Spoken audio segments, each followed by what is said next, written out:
बिल्कुल, देखिए एक स्पेस तो वही जो हमने कल भी डिस्कस की थी, ऑटोज़। आई थिंक खास तौर से टू व्हीलर, ऑटोज़ और टू व्हीलर्स काफ़ी स्ट्रॉन्ग सेक्टर हैं। और अगर आप देखें सभी ऑटो स्टॉक्स में, टू व्हीलर स्टॉक्स में एक ऑलमोस्ट री रेटिंग हो रही है। बजाज, टीवीएस मोटर नंबर्स के बाद शानदार चले।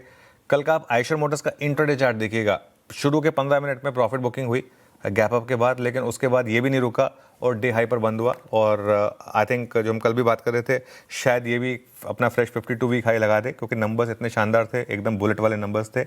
और इनके अलावा ऑटो एंसिलरी स्टॉक्स में ज़बरदस्त मोमेंटम है। सोना BLW इसका सबसे बड़ा एग्जांपल है। कल देखिए सोना BLW में किस तरीके का ब्रेकआउट आया था। आई थिंक तबीयत वाला ब्रेकआउट था ये। इसको 700 रुपये में हमने उस दिन चार्ट GPT में कवर किया था, पैनल ने भी रिकमेंड किया था हमारे चैनल पर। ज़बरदस्त मूव्स यहाँ पर। इनके अलावा एक सेक्टर जो सबसे कंसिस्टेंट है वो है फार्मा। आई थिंक फार्मा में मोस्ट सधे हुए आते हैं छोटे। जब ट्रम्प साहब ने टैरिफ का अनाउंसमेंट किया था तो उस दिन थोड़े से स्टॉक्स गिरे थे, लेकिन अदरवाइज अगर आप एक थोड़ा सा स्लाइटली लंबा चार्ट देखेंगे फार्मा का, एक कंसिस्टेंट परफॉर्मर जो है वो फार्मा रहा है। इसके अलावा सिंस आपने पूछा और कहाँ ध्यान रहेगा, मेरा ध्यान रहेगा आज मार्केट ब्रेड्थ पर, मिड कैप और स्मॉल कैप पर। कल का आप एडवांस डिक्लाइन देखिए, ऑलमोस्ट 1:2 का था। परसों ठीक था, लेकिन उससे पहले भी 2-3 दिन एडवांस डिक्लाइन जो है थोड़ा सा खराब रहा। तो इस बार की जो रैली है ना, वो थोड़ी सी डिटीरियोरेटिंग ब्रेथ के साथ आई है। ये एक और इंडिकेटर है कि मार्केट में इस समय थोड़ा सा हायर लेवल पे डिस्ट्रीब्यूशन चल रहा है। ये उल्टा होना चाहिए इसका, इंडेक्स भले कुछ ना करे लेकिन ग्रीन लाइन ऊपर होनी चाहिए रेड की। रेड लाइन जब तक ऊपर है दिक्कत है।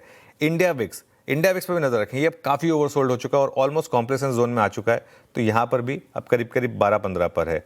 पुट कॉल रेशो, निफ्टी का पुट कॉल रेशो काफ़ी बढ़ चुका है, अभी भी डेंजर जोन में नहीं आया है। 1.26 पर है पुट कॉल रेशो। 1.35 इसके ऊपर निकलेगा अगर, तो फिर काफ़ी ओवरबॉट होगा, इस पर ध्यान रहेगी। और अब हम रेंज के एकदम हाईएस्ट पॉइंट पर आ चुके हैं।